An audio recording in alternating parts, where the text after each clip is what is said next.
Okay, so one of the purposes of making this video is to talk about the graphs of rational functions.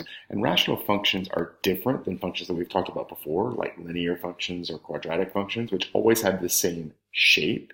Rational functions don't have a common shape, but they do have some common traits. And that's what I want to talk about in this video and the next. So the first set of common traits that rational graphs have are based around their excluded values. And if you remember, excluded values are values for x that cause the denominator to be 0, because that makes you divide by 0.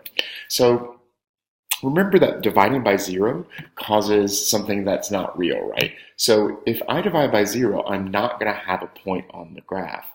If I don't have a point on the graph, that means the graph, when we had lines, we had the lines that were connected and parabolas were connected. These are going to be the yield graphs that aren't connected. Now, mathematically, if you have a place in a graph, an x value in a graph, where it's not connected, that's called a discontinuity. Now, we will learn about a couple of different types of discontinuity with these rational graphs. Technically, there are 4. We're only concerned with 2 right now.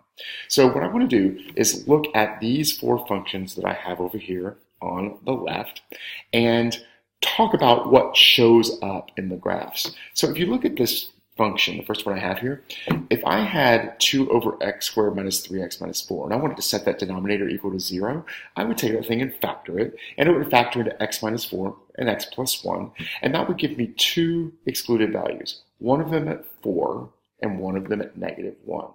So what I want to do is look at the graph and see what happens at those x values. So this first graph, when I turn it on, you can see that this graph at 1 has this interesting performance where it veers off towards infinity and negative infinity, and at 4 it does the same thing. So this is a discontinuity that the graph, the y values, as you get closer and closer to that x value, shoot off to an infinity of some sort. Now sometimes you might see it go both to positive or both to negative, but in this case they go in opposite directions. Now, anytime you have a discontinuity where the graph veers to an infinity like that, that's called an infinite discontinuity. And on a graph, we mark an infinite discontinuity by drawing a vertical line that's dashed.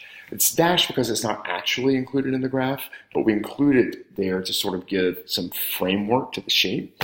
So if I were to put in a line at x equals 1, -1, you can see that this graph gets closer and closer to that line. Now, it looks like it eventually touches, but if you were to zoom in on it, you would see that it never actually does. And there's another one of these things at x equals 4. Now, when you put them on the graph, like I said, you represent those as dashed lines. So I'm going to change these to dashed lines.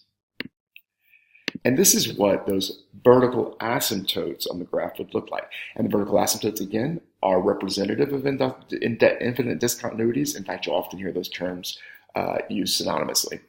All right, so this first graph had 2 vertical asymptotes at the excluded values. So let's turn those off. Let's look at the second graph. Now, the second graph, if I were to factor at the bottom of that, it would give me x minus 2 and x minus 1. So the 2 excluded values would be at 1 and 2. So I want to look at what happens to this graph. Now, if you look at x equals 2, you can see there's another one of those vertical asymptotes. So let me put that in.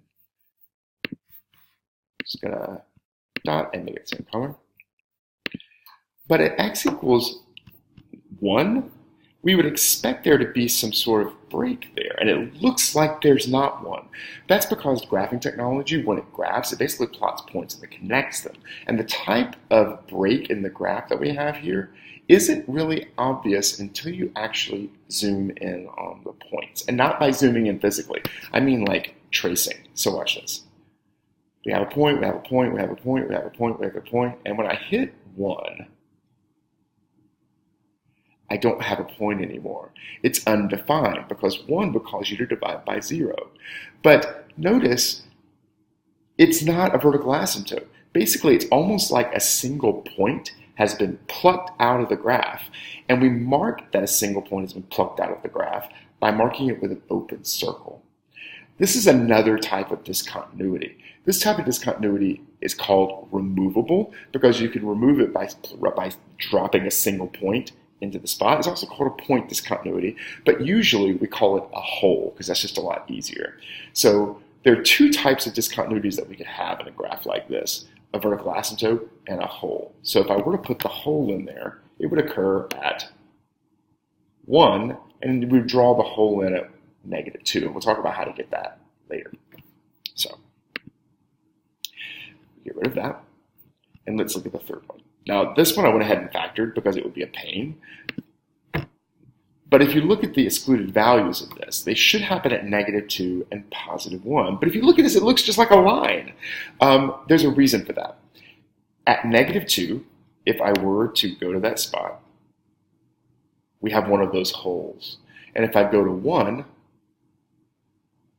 we have a hole there as well. So in the first problem, we didn't have any holes. We had only vertical asymptotes. In the second problem, we had a vertical asymptote at 1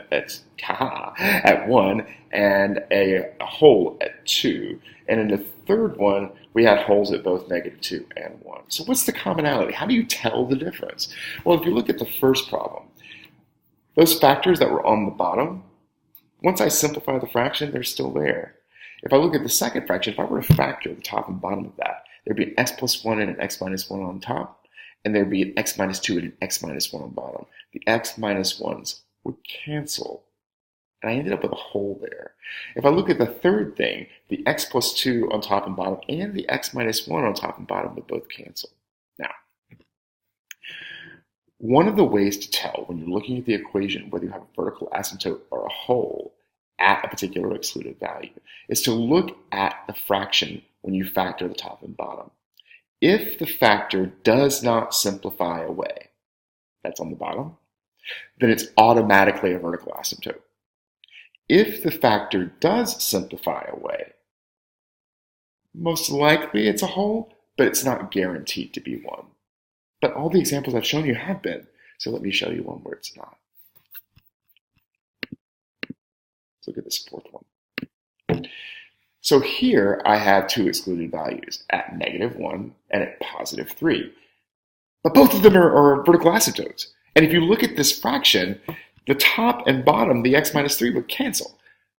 But if I canceled that x minus 3 on top and bottom, I would still be left with an x minus 3 on bottom. So basically the rule is, if you take the fraction and you get the excluded values, there'll be a discontinuity at each of those excluded values. Then, if you simplify the fraction and the factor that gave you an excluded value does not go away, it's a vertical asymptote. If it does go away, then for now, it will be a hole. All right?